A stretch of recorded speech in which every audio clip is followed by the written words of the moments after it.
പെട്ടെന്ന് ആവശ്യപ്പെട്ടിരിക്കുകയാണ്. അതുകൊണ്ട് BJP ഗവൺമെൻറ്റിനെ സംബന്ധിച്ചിടത്തോളം പട്ടികജാതി, ഞങ്ങളെ സംബന്ധിച്ചിടത്തോളം ശ്രീ റിയാസിനും കൊടിക്കുന്നിൽ സുരേഷിനും ഇല്ലാത്ത രീതിയിൽ കുറച്ച് ഉത്തരവാദിത്വം പട്ടികജാതി സമൂഹത്തിനോടുണ്ട്. കാരണം ഇന്ത്യയിലുള്ള 66 പട്ടികജാതി MP-മാരിൽ 40 പേരും BJPയുടെ താമര ചിഹ്നത്തിൽ ജയിച്ചവരാണ്. ഇന്ത്യയിലുള്ള 60% MLA-മാർ, പട്ടികജാതി MLA-മാർ താമര ചിഹ്നത്തിൽ ജയിച്ചവരാണ്. ഇന്ത്യയിലുള്ള 78% പട്ടികവർഗ MLA-മാർ BJPയുടെ MLA-മാരാണ്. അതുകൊണ്ട് ഞങ്ങൾക്ക് കൂടുതൽ ഉത്തരവാദിത്വമുണ്ട്. മാത്രമല്ല, ശ്രീ റിയാസിന് അറിഞ്ഞുകൂടാത്തൊരു കാര്യം കൂടെയുണ്ട്. മാർക്സിസ്റ്റ് പാർട്ടിയുടെ പോളിറ്റ് ബ്യൂറോയിൽ പട്ടികജാതിക്കാരിക്കാൻ യോഗ്യരല്ല.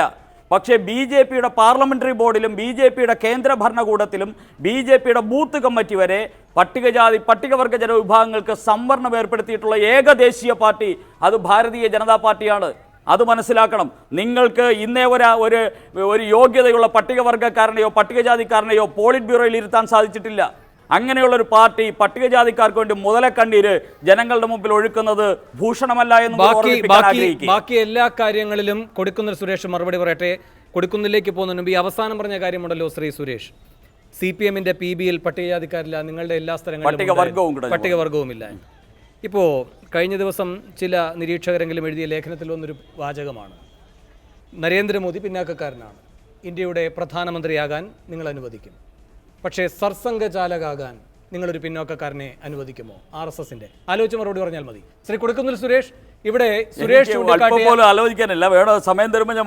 ശരി, ശ്രീ കൊടിക്കുന്നിൽ സുരേഷ്, ഇവിടെ സുരേഷ് പറഞ്ഞ കാര്യങ്ങൾക്കുള്ള മറുപടി. ഒന്നാമതായി, ഇത് ഒരു ജാമ്യം നിഷേധിക്കപ്പെട്ടതുമായി ബന്ധപ്പെട്ട കേസാണ്. രണ്ടാമതായി, അത് ജാമ്യം നിഷേധിച്ചത് മഹാരാഷ്ട്ര സർക്കാരാണ്. ഇവിടെയും മഹാരാഷ്ട്ര സർക്കാരിൻ്റെ വാദമെന്ന് പറയുന്നത് ജാമ്യം നിഷേധിക്കണമെന്നാണ്. പിന്നെ നരേന്ദ്രമോദി സർക്കാരാണ് ഈ നിയമം ബലപ്പെടുത്തിയത് എന്നും.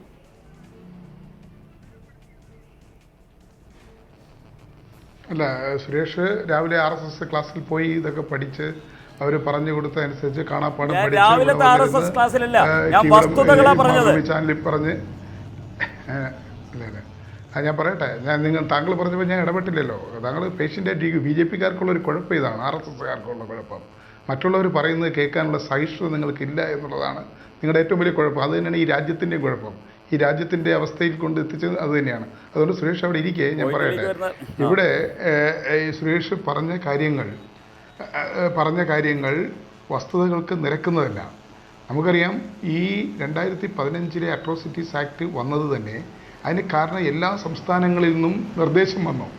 എല്ലാ സംസ്ഥാനങ്ങളിലും പട്ടികജാതി പട്ടികവർഗ സംഘടനകൾ കേന്ദ്ര ഗവൺമെൻറ്റിൽ സമ്മർദ്ദം ചെലുത്തി, സംസ്ഥാന ഗവൺമെൻറ്റുകൾ സമ്മർദ്ദം ചെലുത്തി. നിലവിലുള്ള പട്ടികജാതി പട്ടികവർഗ പീഡന നിരോധന നിയമം കൊണ്ട് പ്രതികൾ ശിക്ഷിക്കപ്പെടുന്നില്ല, കൺവിക്റ്റ് ചെയ്യപ്പെടുന്നില്ല. അതുകൊണ്ട് ഇതിലെ ലൂപ്പുകൾ അടച്ച് നിയമം പരിഷ്കരിക്കണം എന്ന് ആവശ്യപ്പെട്ടതിൻ്റെ അടിസ്ഥാനത്തിൽ കേന്ദ്ര സർക്കാർ നിർബന്ധിതമായി ബാധ്യസ്ഥമായി എന്നുള്ളതാണ്. ആ ഭരണഘടനാ ഭേദഗതിക്ക് അനുകൂലമായി വോട്ട് ചെയ്ത ഒരാളാണ് ഞാൻ. സുരേഷ് പറഞ്ഞു കോൺഗ്രസ് അതിനെ എതിർത്തുവെന്ന്. കോൺഗ്രസ് എതിർത്തില്ല, എല്ലാവരും യുനാനിമസ് ആയിട്ടാണ് ഈ നിയമത്തെ ലോക്സഭയിൽ ശബ്ദ വോട്ടോടുകൂടിയാണ്. ഇപ്പോൾ ഭരണഘടനാ ഭേദഗതി ആയതുകൊണ്ട് ശബ്ദ വോട്ടെടുക്കാൻ പറ്റില്ല, വോട്ടെടുപ്പിലൂടെ തന്നെ എല്ലാവരും അംഗീകരിച്ച, എല്ലാവരും ഒറ്റക്കെട്ടായി അനുകൂലിച്ച ഒരു ഭരണഘടനാ ഭേദഗതി അമെൻമെൻറ്റാണ് ഈ 2015 കൊണ്ടുവന്നത്. അല്ലാതെ BJP സ്വയം തീരുമാനിച്ചു കൊണ്ടുവന്നതല്ല എന്ന് സുരേഷ് മനസ്സിലാക്കണം എന്നാണ് എനിക്ക് അഭ്യർത്ഥിക്കാനുള്ളത്. പിന്നെ BJPയുടെ മാഹാത്മ്യത്തെക്കുറിച്ചൊക്കെ പറഞ്ഞു.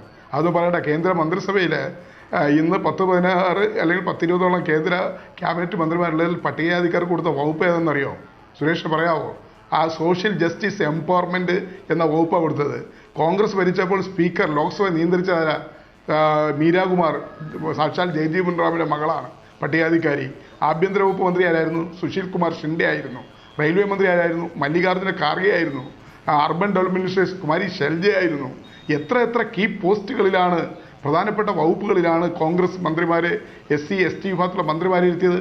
നിങ്ങൾ കൊടുത്തിരിക്കുന്നത് താവർചന്ദ് ഗെലോട്ട് എന്ന് പറയുന്ന മധ്യപ്രദേശിലുള്ള ഒരു SC MP-ക്ക് കൊടുത്തിരിക്കുന്നത് സാമൂഹ്യക്ഷേമ വകുപ്പ് മാത്രമാണ്. അതുപോലെ തന്നെ ജുവൽ ഓറാം എന്ന് പറയുന്ന ഒരു ആദിവാസി ഓറീസ് എന്നുള്ള ആദിവാസി നേതാവിന് പട്ടികവർഗ വകുപ്പും കൊടുത്തു എന്നല്ലാതെ ഏത് തന്ത്രപ്രധാനമായ വകുപ്പാണ് നിങ്ങൾ കൊടുത്തിട്ടുള്ളത് എന്ന് നിങ്ങൾ മനസ്സിലാക്കണം. ഞാൻ ചോദിക്കട്ടെ, നിങ്ങൾ ഇന്ത്യയുടെ ഭൂരിപക്ഷ സംസ്ഥാനങ്ങളും പിടിച്ചെടുത്തല്ലോ. നിങ്ങൾ ഇന്ത്യയുടെ ഭൂരിപക്ഷ സംസ്ഥാനങ്ങളും നിങ്ങൾ അധികാരത്തിലിരിക്കുന്നു. എത്ര പട്ടികജാതിക്കാരായ മുഖ്യമന്ത്രിമാർ നിങ്ങൾ അവരോധിച്ചു?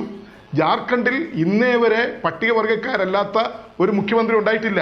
ഛത്തീസ്ഗഡിൽ പട്ടികവർഗക്കാരാണ് അവിടുത്തെ ജനസംഖ്യ ഭൂരിപക്ഷം എന്നുള്ളത് തന്നെ കോൺഗ്രസിന്റെ കാലത്ത് അജിത് ജോഗി ഉൾപ്പെടെയുള്ളവരെ മുഖ്യമന്ത്രിയാക്കിയ സംസ്ഥാനമാണ്. ഷിബു സോറൻ ആദിവാസി നേതാവുടെ മുഖ്യമന്ത്രിയാണ്. ഈ സംസ്ഥാനങ്ങളിൽ പോലും നിങ്ങൾ സവർണവർഗത്തെ മുഖ്യമന്ത്രി സ്ഥാനത്ത് പ്രതിഷ്ഠിച്ചവരാണ്. നിങ്ങൾ 10-20ഓളം സംസ്ഥാനങ്ങൾ ഭരിക്കുന്ന നിങ്ങൾ ഒരു പട്ടികജാതിക്കാരനെ മരുന്നിന്, ഒരു ആദിവാസിയെ മരുന്നിന് ഇന്ത്യയിൽ എവിടെയെങ്കിലും മുഖ്യമന്ത്രി ആക്കിയിട്ടുണ്ടോ?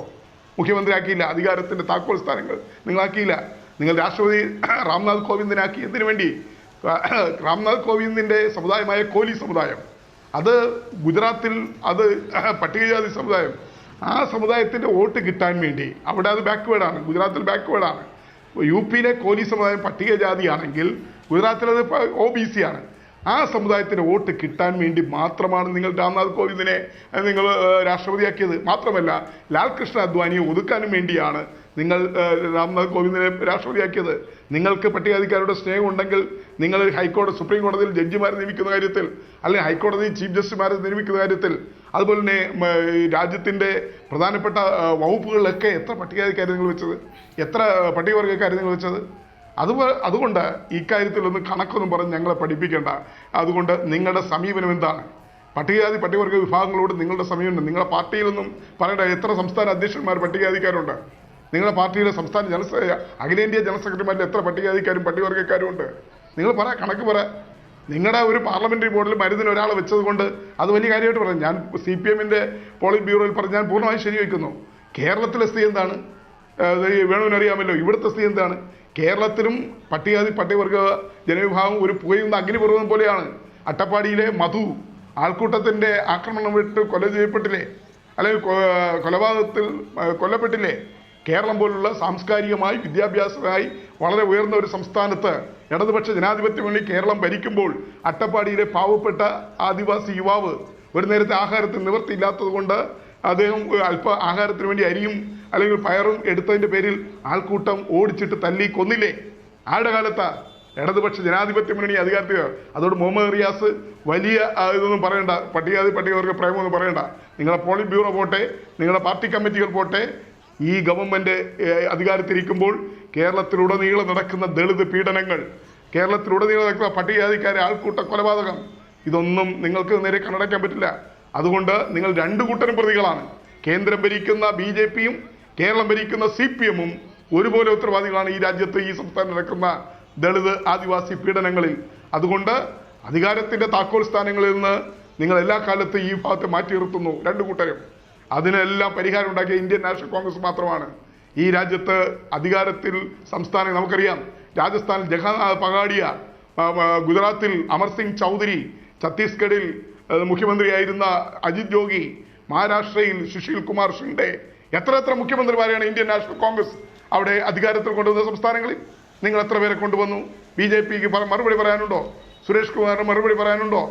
അപ്പോൾ നിങ്ങൾ ഇത് ഈ RSSന്റെ ക്ലാസ്സിൽ പോയി കാണാതെ പഠിച്ചിട്ട് വന്നിട്ട് ഈ രാജ്യത്തെ ജനങ്ങളോട് പറഞ്ഞാൽ ജനങ്ങളൊക്കെ നിങ്ങൾ പറയുന്നതെല്ലാം ശരിയാണെന്ന് തലകുലുക്കാൻ ഇവിടെ കഴിയില്ല. കണക്ക് വെച്ച് നമുക്ക് സംസാരിക്കാം. അതുകൊണ്ട് ഈ രാജ്യത്ത് ഇവിടെ അഴിഞ്ഞാട്ടം നടക്കുകയാണ്. സവർണവർഗം അഴിഞ്ഞാടുകയാണ്. അവർക്ക് എന്ത് ചെയ്യാവുന്ന ഒരു ലൈസൻസ് BJP ഗവൺമെന്റ് അധികാരത്തിൽ വന്നതിന് ശേഷം അവർക്ക് തോന്നിയിരിക്കുന്നു. അതുകൊണ്ട് ഈ രാജ്യത്ത് പട്ടികജാതി പട്ടികവർഗ പീഡനങ്ങൾ വർദ്ധിച്ചു. അതിന് ഉത്തരവാദികളുടെ പേരിൽ കേസെടുത്താൽ അവർ രക്ഷപ്പെടുന്നു. BJP ഭരിക്കുന്ന സംസ്ഥാനങ്ങളിൽ ഒരു പട്ടികജാതി പീഡനത്തിനിരയായവർക്ക് ആർക്ക് നീതി കിട്ടുന്നില്ല. അക്രമികൾ രക്ഷപ്പെടുന്നു. ശരി, ഞാൻ താങ്കളിലേക്ക് തിരികെ എത്താം. മുഹമ്മദ് റിയാസ്, ഇവിടെ സുരേഷ് പറയുകയായിരുന്നു, മുഹമ്മദ് റിയാസ് ഉദ്ധരിച്ച കണക്കുകൾ തന്നെ താരതമ്യം ചെയ്താൽ UPA സർക്കാരിന്റെ കാലത്തേക്കാൾ ഈ പറയുന്ന ദളിത് ആദിവാസി ഈ പീഡനങ്ങളുടെ കണക്കുകൾ കുറവായിരിക്കും താരതമ്യേന ആക്രമണത്തിന്റെ എന്ന്. പിന്നെ നിങ്ങളുടെ കമ്മിറ്റികളിലെ ഈ പറയുന്ന സവർണ ജാത്യാധിപത്യവും. റിയാസിന് മറുപടി പറയാം.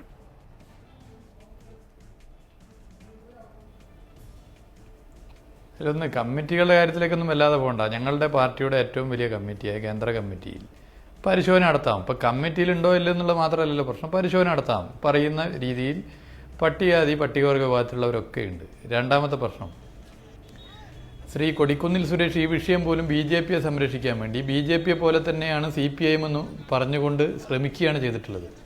BJP നിയന്ത്രിക്കുന്ന RSSനെ അതിലൂടെ സംരക്ഷിക്കുകയാണ് ശ്രീ കൊടിക്കുന്നിൽ സുരേഷ് ചെയ്തിട്ടുള്ളത്. നമ്മളൊരു കാര്യം പറയുന്ന സമയത്ത് ആ കാര്യത്തിൽ പ്രതികളായവരെ സംരക്ഷിക്കാൻ എല്ലാവരും ഒരുപോലെയാണെന്ന് വരുത്തി തീർക്കാൻ എളുപ്പമാണ്. ഇപ്പോൾ കൊടിക്കുന്നിൽ സുരേഷിൻ്റെ പാർട്ടിയാണല്ലോ കർണാടക ഭരിക്കുന്നത്. BJPയും പല സംസ്ഥാനങ്ങളിലും ഭരണം നടത്തുന്നുണ്ട്. ഇവിടെയൊക്കെ ക്ഷേത്രങ്ങളിൽ പിന്നോക്ക വിഭാഗക്കാരന് പ്രവേശനമില്ല, കയറിയ അടിയാണ്, കൊല്ലുകയും ചെയ്യും. എന്നാൽ ക്ഷേത്രങ്ങളിൽ ശാന്തിമാരെ പിന്നോക്ക വിഭാഗക്കാരെ നിശ്ചയിച്ചത് കേരളത്തിലാണ്. കേരളത്തിലെ ഇടതുപക്ഷ ജനാധിപത്യ മുന്നണിയുടെ ഗവൺമെൻറ്റാണ്.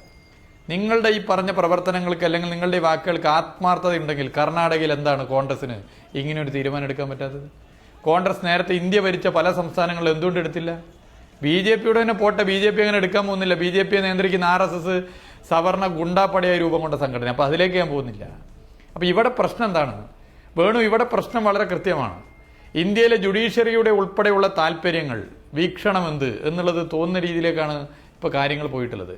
ഇവിടെ സംഘപരിവാറിനെ അല്ലെങ്കിൽ RSSന്റെ സവർണ താല്പര്യം സംരക്ഷിക്കുന്ന സമീപനമാണ് കേന്ദ്ര ഗവൺമെൻറ് തുടർച്ചയായി എടുത്തിട്ടുള്ളത്. പാർലമെൻറ്റിലെ സംഭവം ഇവിടെ കൊടിക്കുന്നിൽ സുരേഷ് പറഞ്ഞ് ഞാൻ ആവർത്തിക്കുന്നില്ല. ഏതൊരു വിഷയം പരിശോധിച്ചാലും ഇത്തരം വിഷയങ്ങൾക്കകത്ത് RSS താല്പര്യം സംരക്ഷിക്കാൻ വേണ്ടി നിലപാട് കൈക്കൊള്ളുന്നു. മോഹൻ ഭഗവതിൻ്റെ പ്രസ്താവന ഞാൻ പറഞ്ഞു, അതിന് മറുപടി കിട്ടിയിട്ടില്ല. ഇനി ഇതൊക്കെ പോട്ടെ, ഇവിടെ BJPയുടെ പ്രതിനിധി ഇവിടെ ഇരിക്കുന്നുണ്ടല്ലോ. ഈ protection of atrocity SC/ST act, ആ ആക്ട് ഇങ്ങനെ ഇടക്കിടക്ക് മാറ്റാതിരിക്കാൻ വേണ്ടി നമുക്ക് നിയമപരമായിട്ട് ചെയ്യാൻ പറ്റുമല്ലോ, ഭരണഘടനാപരമായി ചെയ്യാൻ പറ്റുമല്ലോ. ഭരണഘടനയുടെ 9ാം ഷെഡ്യൂളിൽ ഉൾപ്പെടുത്തിയാൽ മതിയല്ലോ. ഞങ്ങൾ അഭിപ്രായക്കാരാണ്. ഭരണഘടനയുടെ 9th ഷെഡ്യൂളിൽ POA ആക്ട് ഉൾപ്പെടുത്തണം. എന്താ BJP കീഴിലുള്ള നിലപാട്? BJP നിലപാട് യോജിക്കൂ? BJP നിലപാടിന് യോജിച്ചു കഴിഞ്ഞത് വളരെ എളുപ്പമല്ലേ? അപ്പോൾ BJPയുടെ താല്പര്യം എന്തെന്ന് ഈ വിഷയത്തിൽ തന്നെ കാണാം. ഇങ്ങനെ ഇടക്കിടക്ക് നിയമം മാറ്റാതിരിക്കാൻ വേണ്ടി ഞാൻ ഈ പറഞ്ഞ ഷെഡ്യൂൾ 9 ഉൾപ്പെടുത്താൻ എന്താണ് BJPയുടെ അഭിപ്രായം? ഇത് അറിഞ്ഞാൽ കൊള്ളാം. അപ്പോൾ ഇതുപോലെ വിഷയങ്ങളെ അടിസ്ഥാനപ്പെടുത്തി പറയുന്നതിന് പകരം അവിടെ ഇവിടെയൊക്കെ ഓരോന്ന് പറഞ്ഞു പോയതുകൊണ്ടൊന്നും കാര്യമില്ല. ഇതൊക്കെ ജനം മനസ്സിലാക്കുന്നുണ്ട്. ശരി, ഞാൻ ഇടവേളയ്ക്ക് പോകണം. ഇടവേളയ്ക്ക് ശേഷം മറ്റു അതിഥികളിലേക്ക് തിരികെ എത്താം.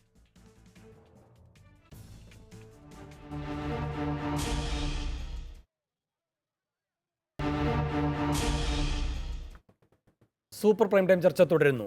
ശ്രീ സണ്ണി എം കബിക്കാട്, ഇന്ന് സുപ്രീം കോടതിയുടെ മുൻപാകെ 180ഓളം വരുന്ന SC/ST സംഘടനകളുടെ ഒരു കോൺഫെഡറേഷൻ്റെ പ്രതിനിധികൾ പറയുകയുണ്ടായി. ചീഫ് ജസ്റ്റിസിൻ്റെ മുൻപാകെ പറയുകയുണ്ടായി, രാജ്യത്തിങ്ങനെ വിവിധ സംസ്ഥാനങ്ങളിൽ വലിയ പ്രതിഷേധങ്ങളും അക്രമ സംഭവങ്ങളും നടക്കുകയാണ്, അതുകൊണ്ട് ഇത് അടിയന്തരമായി പരിഗണിക്കൂ, ഈ വിഷയത്തിൽ ഒരു സ്റ്റേയിലേക്ക് പോകുക, ഉത്തരവ്, ഒരു 5-അംഗ ഭരണഘടനാ ബെഞ്ച് രൂപീകരിക്കൂ.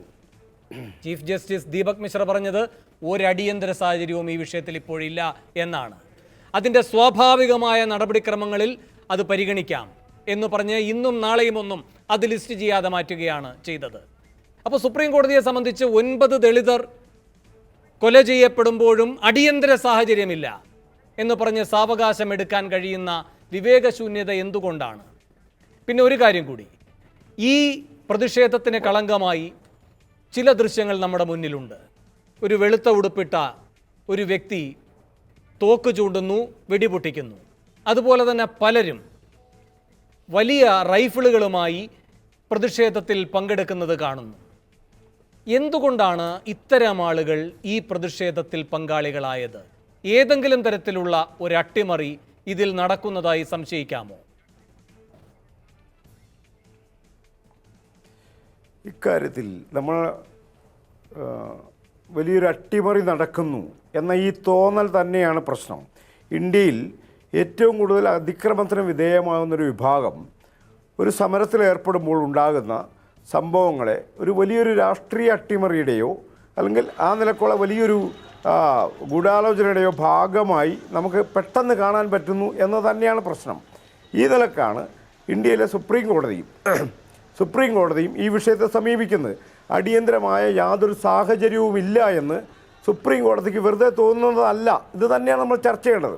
ഇവിടെ ഈ ചർച്ചയിൽ പങ്കെടുക്കുന്ന രാഷ്ട്രീയ പാർട്ടികളുടെ പ്രതിനിധികൾ പരസ്പരം പഴിചാരി രക്ഷപ്പെടുന്നതിന് പ്രശ്നമല്ലത്.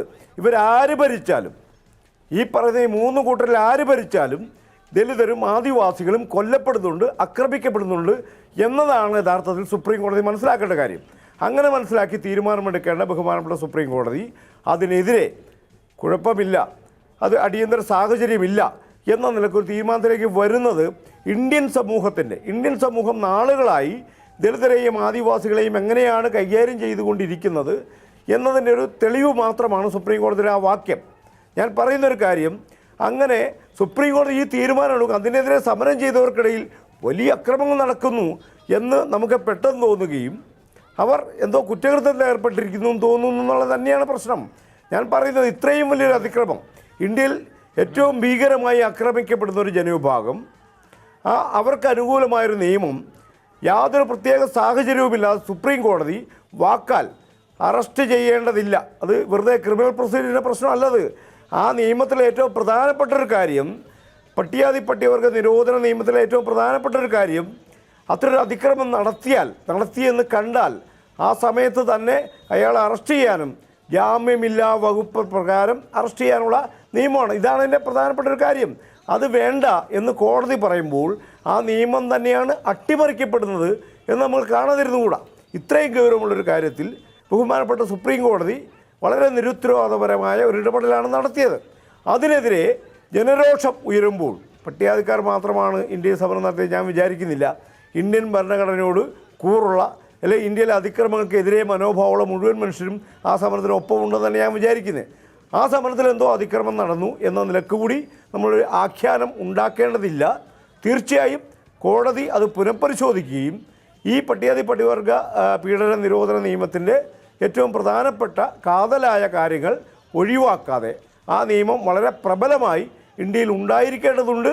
അത് നടക്കുന്നു, നിരന്തരമായി നടക്കുന്നു. ഇക്കാര്യത്തിൽ CPM എന്നോ കോൺഗ്രസ് എന്നോ BJP എന്നൊന്നും ഒരു വ്യത്യാസമില്ല. ഇവരെല്ലാം ഭരിക്കുന്ന സ്ഥലത്ത് ഇതെല്ലാം നടക്കുന്നുണ്ട് എന്നതാണ് യാഥാർത്ഥ്യം. നമ്മളത് മനസ്സിലാക്കണം.